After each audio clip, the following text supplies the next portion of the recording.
नमस्कार भंडारा। जय आरसीएम। कैसे हैं आप सभी?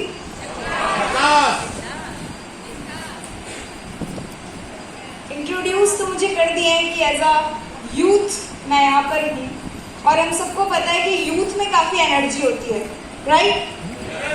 तो मुझे एनर्जी वाली एक जय आरसीएम मिल सकती है? जय आरसीएम। जय आरसीएम। है, एनर्जी तो है भंडारा में। और आप सभी को विशेष शुभकामनाएं।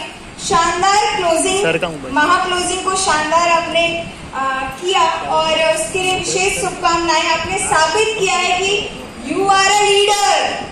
यस। हम सभी के बीच हमारे सिस्टम के हीरो मौजूद हैं। रिस्पेक्टेड मुकेश कोठारी सर को प्रणाम करते हुए मैं आगे बढ़ना चाहूंगी।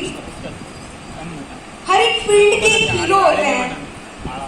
जैसे कोई क्रिकेट में अपना करियर बिल्ड करना चाहे तो वहां पे वो सचिन तेंदुलकर जी, विराट कोहली जी और महान क्रिकेटर्स को वो देख करके आगे बढ़ते हैं।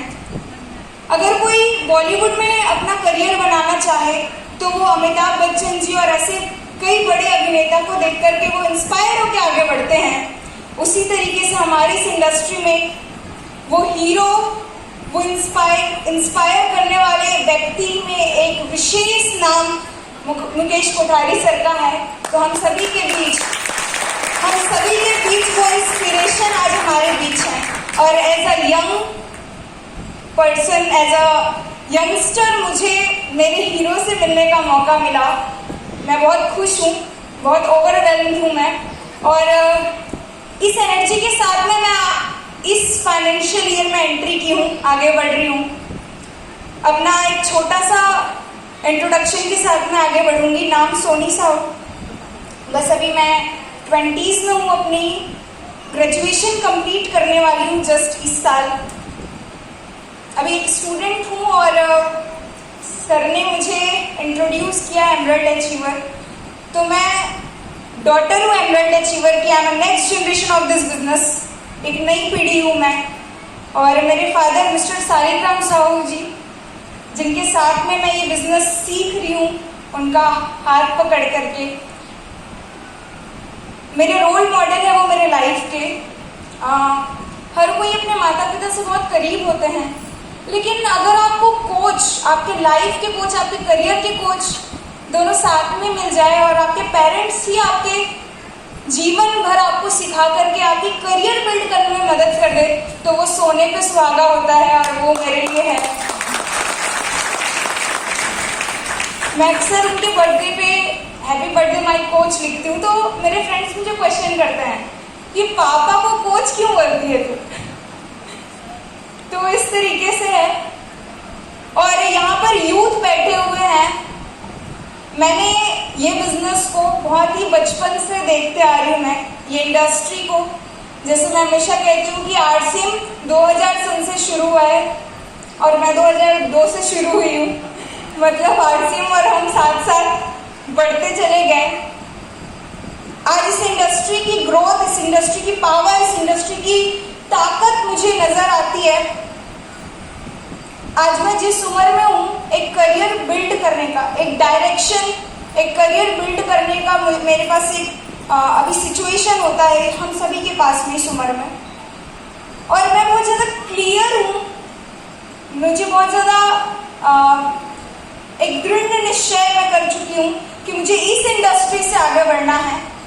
कुछ शेयर करना चाहती हूँ आप सभी से। क्या आप सभी मुझे सुनने के लिए तैयार हैं? Yes. Thank you so much. काफी सपोर्टिव, काफी एनर्जेटिक ऑडियंस है मेरे बीच में। बहुत अच्छे से स्माइल कर रहे हैं। अच्छा लग रहा है आप सभी के बीच में बात करते हुए। पहली बार मैं भंडारा आई हूँ और मुझे काफी मजा आ गया है। मैंने डिसाइड कर लिया कि अब मैं बार बार भंडारा आते रहूंगी।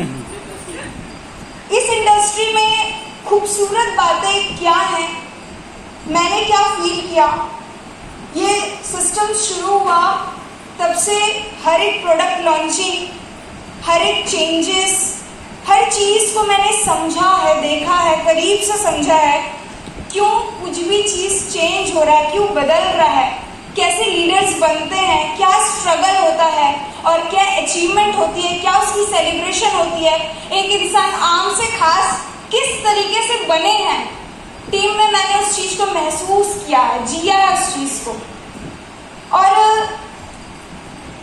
इसीलिए शायद मुझे बहुत ज्यादा पॉजिटिविटी, मोटिवेशन, और मैं इसीलिए ज्यादा दृढ़ निश्चय कर पाई हूँ कि मुझे अगर कहीं से करियर बनानी है, मुझे अपनी करियर बिल्ड करनी है, तो सिर्फ और सिर्फ आरसीएम बिजनेस है जो मेरे फ्यूचर को ब्राइट कर सकता है। इसके पीछे कुछ कारण है। नॉर्मल हर स्टूडेंट की तरह मैंने भी 12th अपनी कंप्लीट की, अपनी ग्रेजुएशन कंप्लीट की। जिस भी फील्ड से, मैंने इंटीरियर डिजाइनिंग के फील्ड पे अपनी पढ़ाई कंप्लीट कर रही है, और उस फील्ड में मुझे काम करना है, बशर्ते जीवन को परिपूर्ण आरसीएम के साथ करना है। क्योंकि इस चीज को क्लियर करने के लिए मुझे बहुत कम उम्र में ही अनुभवी लोगों के साथ में रहने का मौका मिल गया। हमारे टीम में और हमारे इस बिजनेस में ऐसे कई सक्सेसफुल पर्सन्स, चाहे आप उन्हें समय की आज़ादी वाले अमीर व्यक्ति बोले, चाहे उन्हें पैसों से आज़ाद वाले अमीर व्यक्ति बोले, हम यूथ इंस्पायर किस चीज़ से होते हैं? हम किसी को भी देखते हैं कि यार पैसे की तो उनको कमी ही नहीं है, जहाँ चाहते हैं घूमते हैं, जहाँ चाहते हैं रहते हैं, जैसी लाइफस्टाइल वो चाहते हैं वो जी रहे हैं, हम खुश होते हैं, हम इंस्पायर होते हैं। हम अगर किसी को देखते हैं अच्छी फोन, अच्छी गाड़ी, अच्छे ड्रेस वो पहन रहे, बड़े ब्रांड के अगर वो चीजें इस्तेमाल करें, हम इंस्पायर होते हैं। हम अगर किसी को देखते हैं कि दान पुण्य करते हैं, वो उनकी लोग वाहवाही कर रहे हैं, वो स्टेज पे जा रहे हैं, उनको लोग ताली बजा रहे हैं, हम खुश होते हैं और हम उनसे इंस्पायर होते हैं। और मैं ऐसे ही व्यक्तियों के बीच रही, मुझे ऐसे ही लोगों की संगति करने को मौका मिला। लाइफ को जिन्होंने एक ऊंचाई तक पहुंचा है, उन व्यक्तियों से मुझे मिलने का मौका मिला। और ऐसे संगति का असर है कि मुझे लाइफ की मीनिंग बहुत जल्दी समझ में आ गई कि एक्चुअली लाइफ क्या होती है। वरना हम बहुत ज़्यादा कंफ्यूज होते हैं कि नहीं, मुझे जीना किसके लिए, मुझे जीना किसके लिए, सक्सेस या सक्सेस हुआ है, सक्सेस हुआ है, डेफिनेशन नहीं पता चल जाता हमको जल्दी से। लेकिन मैं सौभाग्यशाली हूँ कि मुझे इस एसोसिएशन के माध्यम से समझ में आया कि लाइफ एक्चुअली है क्या। वैसे तो मैं बहुत उम्र में छोटी हूँ, जिंदगी मैंने कम जिया है, आप में से बहुत सारे मेरे से ज़्यादा अनुभवी व्यक्ति यहाँ पर हैं, लेकिन एक्चुअली मैंने समझा कि क्या होता है, मुझे अगर सक्सेसफुल होना है तो क्यों होना है, ये बिजनेस हमें क्यों करनी चाहिए एज अ यूथ, मैंने क्यों चुना इसे एज अ यूथ करने का। इसके पीछे सबसे बड़ा कारण ये है कि मुझे जॉब का मतलब समझ में आया, और जॉब वाली लाइन से थोड़ी सी मैंने दूरी बचपन से बना ली थी, जब मुझे समझ भी नहीं था कि जॉब को लोग पसंद क्यों नहीं करते। क्योंकि 5वीं और 6वीं के बच्चे को क्या पता कि जॉब क्या होता है, क्यों पापा जी बोल रहे हैं कि जॉब मत करो, ये मुझे समझ में नहीं आता था। लेकिन फीड किया गया मेरे में, फीडिंग हुई मेरे अंदर में कि बेटा जॉब तो अच्छी चीज़ नहीं है। फिर मैंने एक्सपीरियंस किया लोगों से बात करके, लोगों से मिल के, और खुद दो महीने की इंटर्नशिप मैंने की अभी, जिसमें मुझे किसी के अंडर रह करके काम करना पड़ा। तो समझ में आया कि एक्चुअली जॉब क्यों नहीं करना चाहिए। आपकी लाइफ, आपकी खुशियाँ, आपका दुख, आपकी फैमिली टाइम, सब कुछ अगर कोई और कंट्रोल कर रहा है तो हम क्या रोबोट हैं? राइट? अगर रोबोट ही बनना है तो फिर भगवान क्यों क्रिएट किए आपको? वो तो हम मानव क्रिएट करते हैं रोबोट को। तो इंसान है तो सब कुछ हमारे कंट्रोल में होना चाहिए, हमारी खुशियाँ, हमारी फैमिली, सब कुछ हम अगर कंट्रोल करें तो वो मुमकिन नहीं है जॉब में। ये चीज मुझे क्लियर समझ में आई, और मैंने अपने आप को डायरेक्शन दिया कि बेटा तुझे तो बिजनेस करना है। अपनी वैल्यू को मैंने समझा, मेरी क्या वैल्यू है मेरे लाइफ में, और शायद यूथ को जितनी जल्दी ये समझ में आ जाए बहुत अच्छी बात है। और अब वैल्यू तो समझ में आ गई, लेकिन एसोसिएशन कहाँ जा करके मैं उस वैल्यू को निखार सकती हूँ अपना, जो मैंने डिसाइड किया वो पूरा कहाँ से होगा। फिर मैंने बिजनेस को एक्सपीरियंस करना शुरू किया और एक बहुत ही विशेष व्यक्ति का मुझे सुनने का बहुत जल्दी मौका मिल गया, मिस्टर BC छाबड़ा जी, हम सभी के गुरुदेव। सर को मैंने 9th क्लास में सुना और 9th क्लास में सुन के मुझे एकदम से क्लियर हो गया कि एक्चुअली यही है जो मुझे मेरी वैल्यू दिला सकता है। एक लड़की होते हुए, एक यूथ होते हुए, इससे शानदार एसोसिएशन कुछ भी नहीं है। हम सभी इंडिया में हैं और इंडिया की दुर्दशा हम सबको पता है। Yes right. क्या यहाँ पर जॉब की हालात है, क्या यहाँ पर जो यूथ अपनी कंप्लीट पढ़ाई करके, अपना 15-20 साल लगा करके, पढ़ाई करके, मेहनत करके, एजुकेशन कंप्लीट करके अपने आप को होनहार बनाने में जो मेहनत वो करते हैं, सब कुछ कंप्लीट होने के बाद में इतनी तादाद में जब एक यंगस्टर्स पढ़ाई कंप्लीट करते हैं, लेकिन उतनी सर्विसेज आज इंडिया में नहीं है। उनको अपनी एबिलिटी से भी नीचे का जॉब करना पड़ता है क्योंकि काम चलाना है, पढ़ के निकल चुके हैं, तो वो अपनी क्वालिटी, अपनी एबिलिटी से भी नीचे की जॉब कर रहे हैं और वो कुछ अर्निंग कर रहे हैं और वो एक माइंडसेट उनकी बनती जा रही है कि जिंदगी में खाने को मिल जाए, पहनने को मिल जाए, थोड़ी बहुत तो स्ट्रगल लाइफ की पार्ट है, उसके बिना जिंदगी नहीं जी सकते। मैं जब भी बात करती हूँ अपने साथियों से तो वो इस तरीके से बात करते हैं कि ठीक है ना, इतना ही तो चाहिए लाइफ में, और क्या चाहिए। साथियों, हम जिस इंडस्ट्री में हैं, यहाँ पर खाना पीना, रोटी कपड़ा, अगर यही माइंडसेट हमारी है तो ये बिजनेस कठिन है। लेकिन एक्चुअली हम सपने देखना पसंद करते हैं, हमारे कुछ सपने ड्रीम है, तो आप राइट एसोसिएशन में, राइट प्लेटफॉर्म में हैं। ये इंडस्ट्री सपने पूरे करने के हैं, रोटी कपड़ा मकान के नहीं है। और हर एक यूथ इस उम्र में रोटी कपड़ा मकान को छोड़ करके अगर सपनों पर फोकस कर दे और वो सपनों को पूरा करने के लिए ये राइट एसोसिएशन है, क्योंकि ये बिजनेस ओरिएंटेड है, ये गोल ओरिएंटेड बिजनेस है। यहाँ पर आपको अपॉर्चुनिटीज मिलते जाएंगे और आपके साथ साथ आप लाखों लोगों को अपॉर्चुनिटीज देते जाएंगे। ये वो बिजनेस है। यहाँ पर जो इंडिया की सबसे बड़ी प्रॉब्लम है, अनएम्प्लॉयमेंट और पॉपुलेशन का बढ़ना, इन दोनों पर अगर कोई भी बिजनेस काम कर पाएगा तो वो direct selling business, RCM business कर पाएगा। ये सर्व सत्य है। इसको प्रूफ करने के लिए बस आप मुकेश कोठारी सर को सुनिए, उनकी बातें आपको एहसास दिला देगी कि वाकई में अगर कोई बिजनेस है जो इन सबको मात दे सकता है तो RCM बिजनेस है। सेकेंड पॉइंट, आप सभी थोड़ा सा फील करिएगा, हम मोबाइल पर, यूट्यूब पर, इंस्टाग्राम पर, रील्स पर देखते रहते हैं कि आज मॉडर्नाइजेशन कितनी ज़्यादा बढ़ रही है इंडिया में। हम फॉरेन की चीज़ों को अपनाते जा रहे हैं। आप थोड़ा ध्यान लगाइए कि AI कितना शानदार अपना काम कर रहा है। रोबोट नर्स आ गए हैं, खेती करने के लिए रोबोट्स आ गए हैं, बोरी उठाने के लिए रोबोट्स आ गए हैं, हमको पढ़ाने के लिए रोबोट आ गए हैं।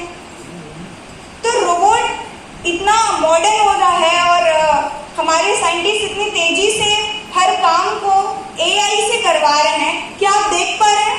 यस, हमने देखा है। यस, रील्स पे देख करके हम बोलते हैं वाह कितना आगे बढ़ रहा है इंडिया। लेकिन एक्चुअली आप ध्यान लगाइए कि जो काम बैंक में 3 से 4 एम्प्लॉय के द्वारा होता था कि एक पैसा लेने का काम कर रहा है, एक पैसा देने का काम कर रहा है, एक पर्चा लिखने का काम कर रहा है और हम लाइन पे खड़े होते थे। क्या आपको याद है वो दिन? आज वो सब काम एक रोबोट से होता है। मतलब कि एक बैंक के 3 लोगों का नौकरी खत्म।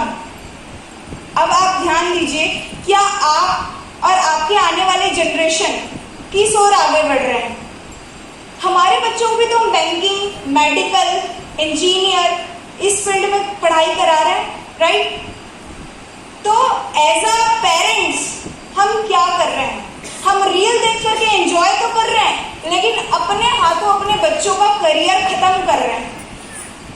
अब हमको समझना पड़ेगा कि हम कितना प्यार करते हैं। अलर्ट हो जाइए, अलर्ट हो जाइए, क्योंकि रोबोट हर काम कर सकता है, लेकिन आपको मैं बता दूं गुड न्यूज कि रोबोट क्या नहीं कर सकता। हमको करियर किस पे बनानी चाहिए? तो आप मुझे बताइएगा, क्या रोबोट मसाले मिर्च डाल करके खाना खाता है? क्या रोबोट रोज नहाता है? No. क्या रोबोट कपड़े बदलता है? No. अच्छा, रोबोट घर में पेंटिंग कराते होंगे, उनको अलग अलग कलर चाहिए होता होगा। ऐसे रोबोट नहीं करते। रोबोट को नहाना भी नहीं है, रोबोट को खाना भी नहीं है, रोबोट को पहनना भी नहीं है, तो आरसीएम क्या कराता है? यही खाना पीना आरसीएम नहाना। को लोगों की जरूरत है Yeah. और आरसीएम करने वालों को भी लोगों की जरूरत है। तो मिर्च मसाले, कपड़े, साबुन, इनसे आरसीएम चलता है और ये तो लोगों को चाहिए ही चाहिए। कितना सेफ बिजनेस है ये, जो कि हमेशा चलता चलेगा। आरसीएम को रोबोट इसलिए नहीं कर सकता क्योंकि आरसीएम में इमोशन चाहिए और रोबोट्स में इमोशन नहीं होते। आप रोबोट को अपनी हालात बताएंगे, अपनी तबीयत बताएंगे, तो रोबोट नहीं समझ पाएगा, आपके दर्द को वो नहीं समझ पाएगा। तो ये इमोशन लेस होता है रोबोट, और इंसानों के साथ काम करने के लिए हमें इमोशन चाहिए होता है, जो आरसीएम वाले करते हैं, राइट। तो हमको कभी भी रिप्लेस रोबोट नहीं कर सकता, हमको कभी भी रिप्लेस एआई नहीं कर सकता। इसीलिए एक यूथ को अगर करियर बनाना है तो direct selling is the safest place. एक सेफ करियर ऑप्शन है आरसीएम बिजनेस। इस पर फोकस हमें करना पड़ेगा। और मैं आपको एक और गुड न्यूज बताऊं, आज के दौर में एक बहुत बड़ा इशू है रिलेशनशिप। हमारे माता पिता के साथ बच्चों की एक दूरी बनती जाती है। हम रिलेशन अच्छे बिल्ड नहीं कर पाते।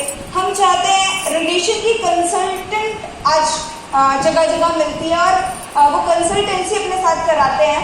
मैं आपको बता दूं, यहाँ पर जो संस्कार आपके बच्चों को एक अच्छे पेरेंट्स बनने के लिए यहाँ पर जो संस्कार मिलेंगे, एक अच्छा बच्चा बनने के लिए जो संस्कार मिलेंगे, ओवरऑल एक अच्छा मानव बनने के लिए जो संस्कार यहाँ पर मिलेंगे, वो और किसी भी एसोसिएशन में नहीं मिलेगा। और हम सब का लाइफ का एक आखिरी गोल होता है कि हम सभी खुश रहे, हैप्पी रहे। वो चीज आपको इस बिजनेस में मिलेगी। तो क्या लगता है, लाइफ परिपूर्ण हो सकता है? Yes. जिंदगी को कंप्लीट जीना है तो आरसीएम के साथ पॉसिबल है। आपको ये बात अभी अगले 2 घंटे में समझ आ जाएंगी। यदि आप अपने जिंदगी से प्यार करते हैं, यदि आप अपने बच्चों से प्यार करते हैं, तो आपको वो 2 घंटा अपने और अपने परिवार के लिए सुनना है। धन्यवाद आप सभी का, धन्यवाद। और हम अगला सुनने जाएंगे हमारे मुकेश कोठारी सर को। मैं बुलाना चाहूंगी मुकेश नामदेव। Thank you.